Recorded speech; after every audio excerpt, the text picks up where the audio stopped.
Did anyone else ever grow up with one of those big Bible story books? Thanks, Anna. You're the best. Did anyone else grow up with one of those big Bible story books for kids? Anyone? A couple? Yeah, yeah. My parents, many of you would already know, but my parents became a Christian uh, when I was pretty much born. And so, one of the first things they did, as wanting to be a very good Christian set of parents, is they bought a nice big children's book of Bible stories. And so each night they would share with me one of these great stories in the Bible. And there are some great stories in the Bible, aren't there? You know, you'd start off and you got like Adam and Eve, and like, of course, as a kid, I'd really love, the animals and all that kind of stuff. That was all very exciting. Noah's Ark, at a nice, simple level, minus the killing of everyone else. At a simple level, the boat thing was very, very attractive to me. I like that idea and God and saving us and the rainbow and that type of stuff. And as you kind of worked your way, you got people like Samson, he's like, obviously a very dysfunctional person, but at the same time, he was strong. And as a kid, that resonated with me. And I always wondered about these kind of Bible stories. You kind of went through, especially these Old Testament stories, and you're like, oh man, there's some pretty cool stuff in there. And then almost when you get a little bit older, when you start to read it through kind of adult eyes, you start looking and there's just a bit more kind of weirdness going on there. And there's kind of levels that you kind of like, I really wouldn't want to watch a movie of this because I think it would at least be rated MA, if not R, with some of the stuff that's kind of going on in here. And especially with tonight's topic, that would most definitely be the case. If you weren't here last week, we started a series on bizarre stories. And this one doesn't usually appear in those kids' books, as far as I'm aware. But it is one of those ones that crops up from time to time that people suddenly kind of point out and go, why is that in there? Or how did that end up in there? And that's what we want to talk about, because there's a reason why some of these weird stories are in here. And tonight we're going to be looking at a story that spans 3 verses, which is titled "Summoning the She-Bears." And this is definitely a favorite among people who think that there's some weird stuff in the Bible. And tonight we're going to unpack it, because if you haven't read it before, I promise you this is actually in the Bible. And when we read it, you might be a little bit surprised by what takes place. And yet I believe God wants to speak through it tonight as we explore what it means for us today. So, before we head into this text, remember what we talked about last week. We're coming with a modern understanding of the world, okay? But first and foremost, as we read this, we're working with a pre-modern understanding of the world, okay? And so we come with our understandings and sensibilities, but we are looking at a different kind of understanding. So we'll let it be weird, let it be kind of crazy, and don't allow that strangeness to numb out, okay, the truth that is here for you, okay? So here we go. Check out this story. From there, Elisha went up to Bethel. As he was walking along the road, some boys came out of the town and jeered at him. "Get out of here, Baldy," they said. "Get out of here, Baldy." He turned around, looked at them, and called down a curse on them in the name of the Lord. Then 2 bears came out of the woods and mauled 42 of the boys. And then he went on to Mount Carmel, and from there returned to Samaria. The end. Does anyone think that's a little bit of a weird story? Yeah? Show of hands. It's a bit of a weird one. I mean, at face value, there's some weirdness going on. For me, my favorite part is just the transition from verse 24 to 25. It's like, oh yeah, that happened. Oh, and then he went. Like as if there was like no fallout from exactly what happened. It's just like, oh, that just happened. And then he went. Oh, he just continued on his way. Almost like there was this like blip on his journey. And suddenly it's like it's not a big deal. Such a bizarre story. And you've got to be asking, why is that in there? I know I ask, why is that in there? I mean, is this even acceptable, what took place? Okay, this is all my modern sensibilities coming in. Is this ethical? Where did these bears come from? Was God happy with these bears and what they did? What were these boys doing? How old were they?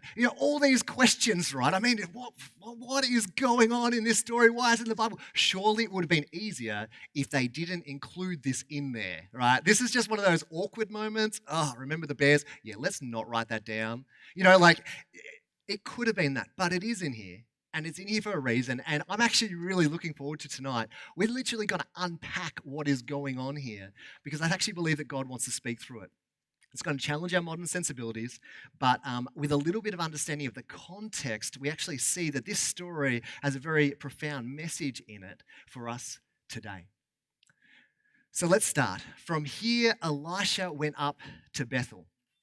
Now, Bethel is a combination of two Hebrew words, bet, okay, which means house, and El, which is short for Elohim, which is one of the names of God, okay, and so that's where we get the name Bethel, which means house of God. All right, so the place or the city of Bethel was established to be a house of God, a house of Yahweh, a place of worship, and actually all throughout the Old Testament, it was a very significant place of worship, particularly when the northern kingdom and the southern kingdom split under Solomon's two sons, Rehoboam and Jeroboam. There were some very significant cities for worship, and Bethel was one of those cities. So let's have a look. Why was Elisha, of course, who was the apprentice, so to speak, of Elijah? Elijah had just gone up to heaven, and he'd been taken by God, and here was Elisha walking along, picking up the mantle of his mentor Elijah as a prophet in Israel, and he's going up to Bethel.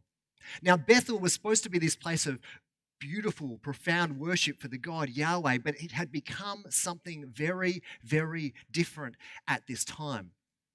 Now, notice this in 1 Kings 12. It gives us a little bit of a context of what's going on in Bethel at the time. It says in verse 28, after seeking advice, the king, okay, now this is really important, two kings, Rehoboam and Jeroboam, all right, Jeroboam, and they basically had divided the kingdom, and they were brothers, but they really hated each other, and you had the northern kingdom and the southern kingdom, Israel and Judah, and here we've got Rehoboam is up in Judah, and we've got Jeroboam here with Bethel. And it says this, after seeking advice, the king, that's Jeroboam, made two golden calves. And he said to the people, it is too much for you to go up to Jerusalem, which is in the other kingdom, okay? Here are your gods, Israel, who brought you up out of Egypt. One he set up in Bethel and the other in Dan, and this thing became a sin, and the people came to worship the one at Bethel and went as far as Dan to worship the other. Now, where have we heard about golden calves before? Anyone? Anyone remember where we've heard about golden calves? Shout it out. Moses, right. Okay, so this is a throwback all the way to Moses and the Exodus, when Moses went up the mountain to get the covenant between him and God, and he comes back down, they built this golden calf, they're worshipping it, and basically he breaks the stone tablets, and it all goes very, very badly from that point. And so here we have, further on in history, again, these golden calves being generated, but this wasn't just an idol as we understand it. This was actually a political stunt, okay, that was actually taking place. Because Jeroboam didn't want the people going up to Jerusalem into Rehoboam's territory in order to do their worship. He wanted them to stay with him. He wanted their allegiance. And so he set up these golden calves as this essentially alternate location for the people to engage in their worship at. And so it's deeply political, because this wasn't just about an idol. This was essentially trying to fake, right? It was a facade of what was actually supposed to occur in Jerusalem. Essentially, it was like a counterfeit version of what worship ought to be here in Bethel, that was supposed to be a house of God, but had turned into this place of idol worship. And so it was very important to understand that when Elisha was going out to Bethel, he was going to a place that was known for not only being a place of idol worship when it should have been a place for God to be worshipped, it was also essentially this kind of counterfeit worship location that had become deeply depraved toward God. You know, Bethel was a city that became this kind of focal point of apostasy or idol worship. And so it's no surprise that as we enter into this story, we find the children there, or the boys there, or as we'll explore, whoever this group was there, deeply opposed to Elisha, who is here, the prophet, to represent Yahweh. So he's gone up to Bethel, this place that was supposed to be a beautiful place, a holy place, but it had become something very different, and out come some boys. So some boys come out of the town. Now it's very important to understand that the word here in the Hebrew is the word nah, and it's a very generic term. It's been used for people, not just boys. It's actually a very tough one to translate because it is so generic.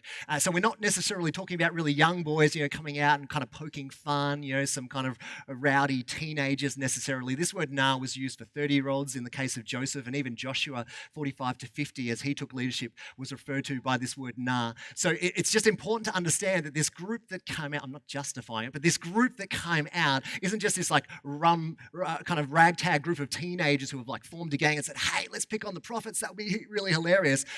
We're talking about potentially a group and a large group of men who have come out to abuse the prophet that God had chosen to represent him in this place that had become so destructive. And so what do? They come out this group that we don't know how big it is. At least there's 42, but there's probably more. And they come out and they start yelling abuse at Elisha, and they say this, "Get out of here, baldy." Doesn't it feel like I think this is why sometimes we connect this with the teenage kind of thing, because it just feels so like primary school. Does it not feel primary school? It's just kind of like, you baldy, it's like I can't generate anything better, so I'm just gonna have to attack your physique, or I'm gonna have to attack your hairline. It's like you don't have anything more, and so you kind of like, get out of here, baldy. And so these guys are just crying this out. Get out of here. Go on up. And so literally, interestingly, the words get out of here, again, this has been translated in many different ways, but it literally means go on up. And this is very, very significant because just prior to Elisha taking on this mantle of Elijah had gone on up. We see in 2 Kings chapter 1, verse 11, it says, as they were walking along, that's Elijah and Elisha, they were walking along and talking together. Suddenly a chariot of fire and horses of fire appeared and separated the two of them. And Elijah, that is Elisha's mentor, the prophet that had been doing all this amazing stuff and bringing words of challenge and conviction to this nation, went up to heaven in a whirlwind. One of 2 biblical examples of people who didn't die. And so this sense of going up to heaven in a whirlwind, and he went up to heaven in a whirlwind. Now you've got these boys, right, or these men who have come out of this town, and they're saying, go on up, you baldy. And they're essentially saying to Elisha, right, who had taken on this mantle and the Spirit of God had been put on him, it's like, Elisha is gone and we want you to be gone too. That's what they're saying by that phrase, go on up. It's like, go on up with your mentor. Go on up with the guy who we didn't like as well. You're no better than him and we don't want you here. The Spirit of God was resting on Elijah, and these boys, or these men from Bethel, again, this place that should have been this place of worship, they were hurling abuse at him and saying, you are no better than your mentor. You do not belong here.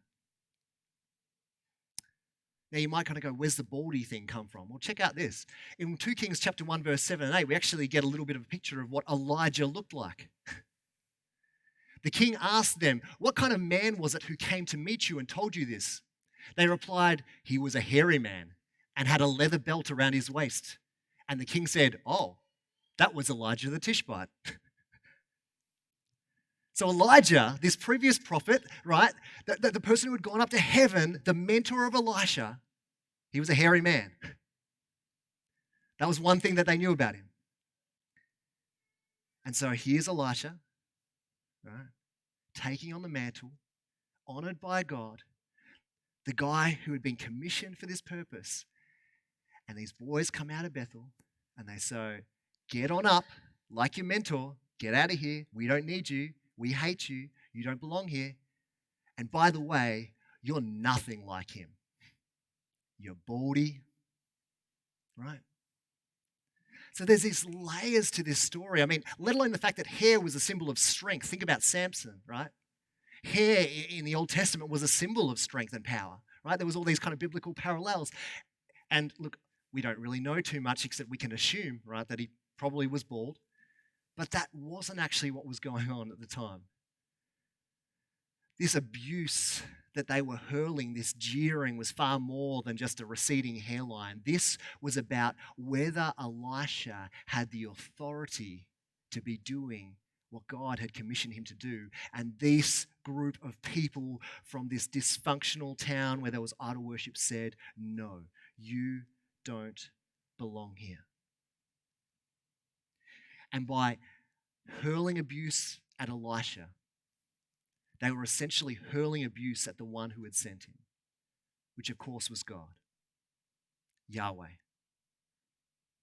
And all of this, right, calling out Elisha for being not good enough, not being the one who was supposed to come, was all coming from these people who are essentially a bunch of fakers there in Bethel.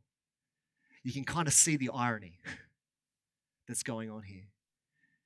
And you can also understand why it gets to Elisha so bad. It's not about his lack of hair. This is part of a bigger story of what a place ought to have been, what it became, therefore what those people held as important, which ultimately turned into the abuse of a prophet by a large group of boys or men. The immature young men were challenging the authority of Elisha and his calling. So what happened next? Elisha called down a curse on them in the name of the Lord. Now, last week, if you were here last week, we talked a lot about blessings and curses, and I'm not going to retread that territory too much, except to, you can catch up on the podcast, but just to understand that blessings and curses were very common. It was a very common way of understanding how the world operated, how Yahweh operated, and so both in Deuteronomy chapters 27 and 28, which we looked at last week, and we've got a little bit of a snippet here, but also in Leviticus chapter 26, we see this immense list of blessings and curses. Essentially, in summary, basically God says, if you live my way, you'll be blessed. If you don't live my way, you'll be cursed. But, remembering last week, no matter what, you can always return. You can always return. But look at this verse, Deuteronomy 28, 1-2. We'll just go over it again. If you fully obey the Lord and carefully follow all his commands I give you today, the Lord your God will set you high above the nations on earth. All these blessings will come on you and accompany you if you obey the Lord your God. And then there's a list of blessings. And then verse 15, however, if you do not obey the Lord your God and do not carefully follow all his commands and decrees I'm giving you today, these curses will come on you and overtake you. And then there's about 2 chapters worth of curses. So blessings and curses were a real part of the lived experience of the people of Israel and what it meant for them to actually live by the commands and decrees of God. But the opportunity was always there to come back. And yet, what these men represented was a complete deviation from what God intended, a complete deviation from the commands that God had given them. This idea of what it looked like to be a nation that represented God. And so therefore, Elisha was within his right to call down a curse upon them in the name of the Lord. And we're going to talk a bit about this later. But that's what he was doing. He was participating in the very way of operating that God had set in front of this nation, knowing that there was consequences for bad behavior, but there was always a possibility of redemption. Oops. And it says 2 bears came out of the woods. Notice in Leviticus 26, one of these lists of curses, it says, if you remain hostile toward me and refuse to listen to me, hostile, refuse to listen, sounds similar to what Elisha is kind of going through there as a prophet. I will multiply your afflictions 7 times over as your sins deserve. I will send wild animals against you, and they will rob you of your children, destroy your cattle, and make you so few in number that your roads will be deserted. Now, I don't know if you're finding this a little hard to swallow because you're like, wait. I like the Jesus part here. Gavin, you're getting a little bit deep into the Old Testament here. This is a little bit uncomfortable. Good. It's supposed to be uncomfortable, right? Because here was God choosing a people for himself, drawing them toward him, wanting them to represent him as a body on earth. And he was saying, if you don't actually step into line, there's going to be consequences. There's always a way back. There is always grace. It's important to understand that from the beginning there was grace, but there was still very real consequences for your behavior. And what we see here in the Old Testament, and it's still true in the New Testament, is this beautiful combination of judgment and grace. They both exist and they both need to exist.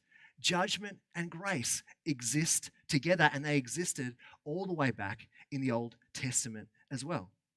I mean, essentially, because of the behavior of these guys, these men, and their ability, the way that they picked on Elisha, they questioned his authority, they essentially were saying, we are choosing the curse route. We're choosing the curse route, and we don't care about the consequences. And so Elisha essentially says, well, now you get what you pay for. I mean, if you're not going to acknowledge me, then at least acknowledge the God who sent me. And so he calls upon, in the name of the Lord, a curse upon these guys. Not his own curse, but the curse that had been stated well before him.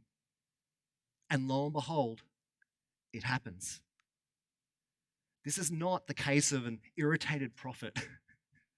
This is actually the case of a judging God.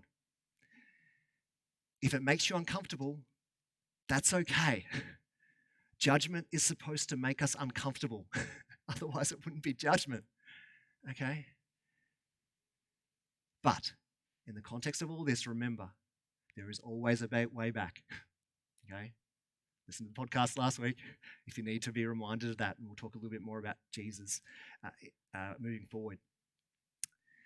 And so here we have this incredible story of people being hostile and this curse coming upon them, when just a story before we had Elisha redeeming Jericho with some salt in a bowl. Grace and curse, these two things were working in conjunction with each other. Harm and deliverance, disaster and peace. And this is the double-edged sword of God engaging with people. And I think one of the biggest risks we have is underestimating the power of God, underestimating the power of his words. So I want us to consider this before we push into a little bit more territory that might just allow us to relax a little bit more.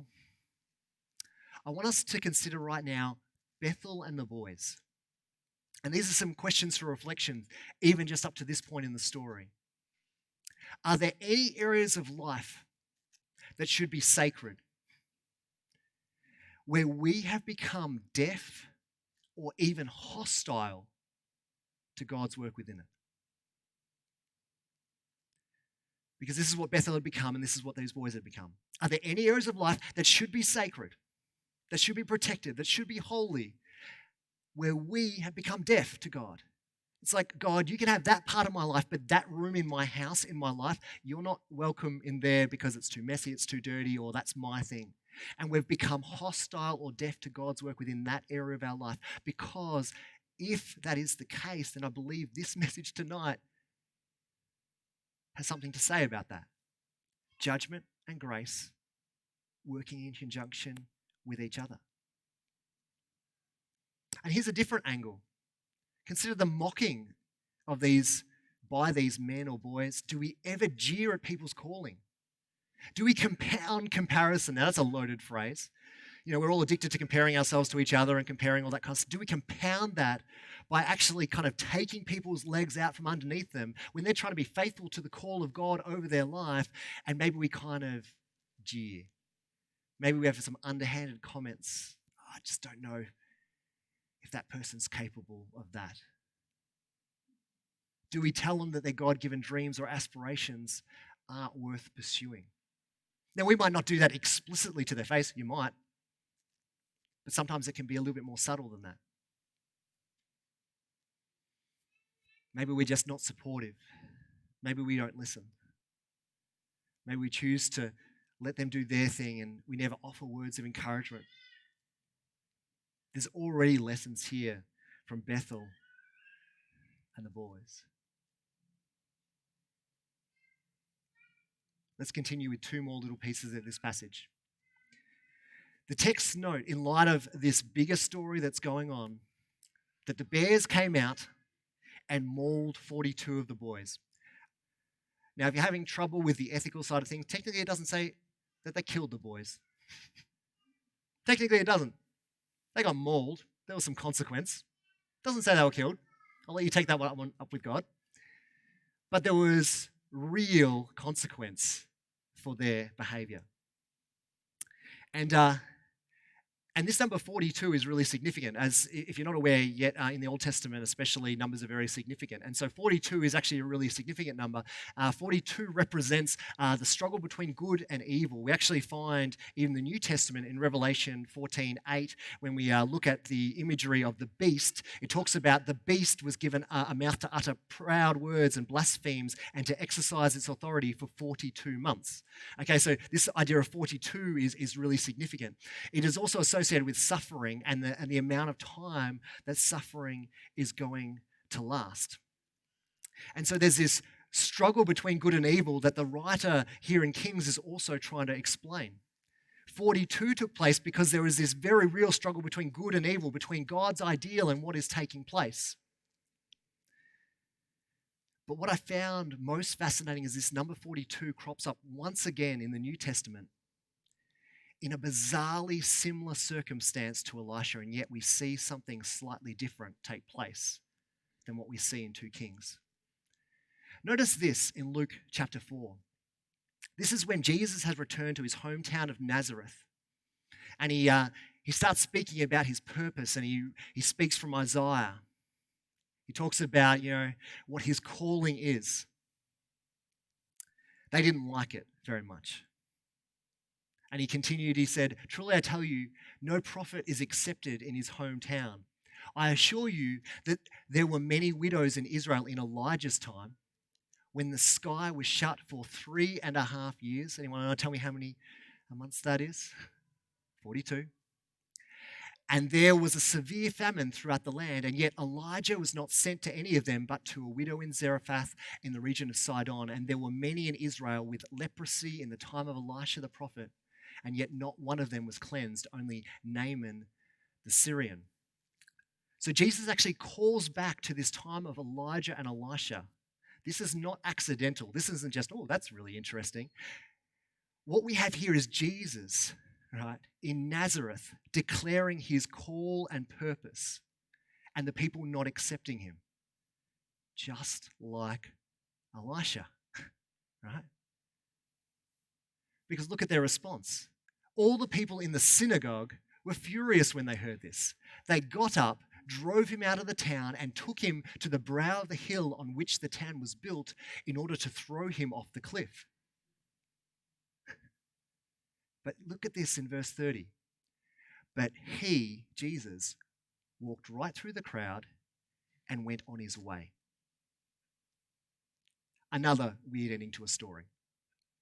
But let's just for a moment, as I kind of wrap this sermon up, this stuff excites me because you don't see this when you first read it, but it's really exciting because I want us for a second just to parallel these two stories. Two crowds that misunderstood the calling of somebody who was ordained by God to do a missional work within their context. Both got angry, both jeered, both got hostile, you might say. But fascinatingly, here in Jesus, we see a different response to that of Elijah. Elisha summoned the bears in accordance with the curse and the blessings that God had laid upon that nation of Israel. And yet here in the New Testament, in this redemptive story of kingdom breakthrough that Jesus was inviting people to participate in, rather than cursing, we see Jesus walk through the crowd and go on his way. And I believe here we see what God or what Jesus himself would declare is the fulfillment of the law, the real heart behind what is going on. We see this movement away from violent retribution, from the curse toward forgiveness and sacrifice. This is not by accident. And so I have one more question for us tonight. I want you to consider yourself, if you find yourself in the position of Elisha or perhaps in that position of Jesus.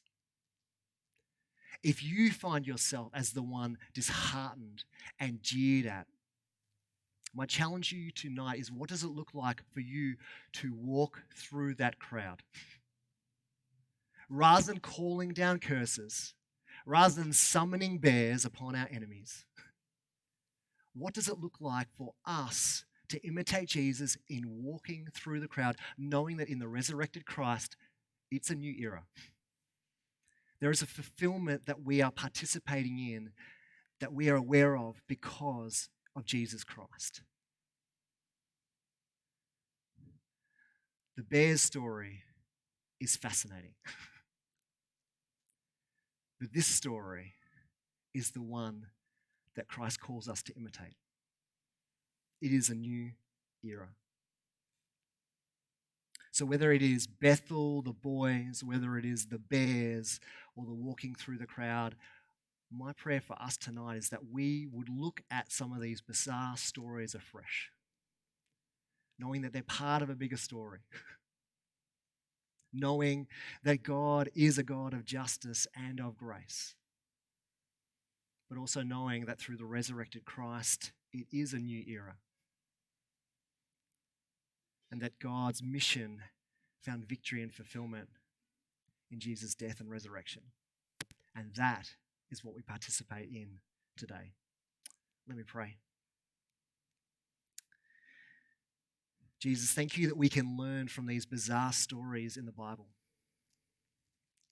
These things that we might want to brush over or ignore, we know actually contain profound truth that sometimes scares us. But what we know the most, God, is that you are faithful. You're a God of love who reached down to us in the midst of our brokenness, in the midst of our idolatry, in the midst of our fakeness and our jeering. And you made a way for forgiveness and life to be experienced. And so, God, whatever it is that you want to challenge us with tonight, those areas of our life that we need to open up, the ways that we respond to the attacks that potentially go on in our world, God, would you give us the courage to respond in a way that reflects your kingdom, your heart, and your desires for our life and for this community. In your name, amen.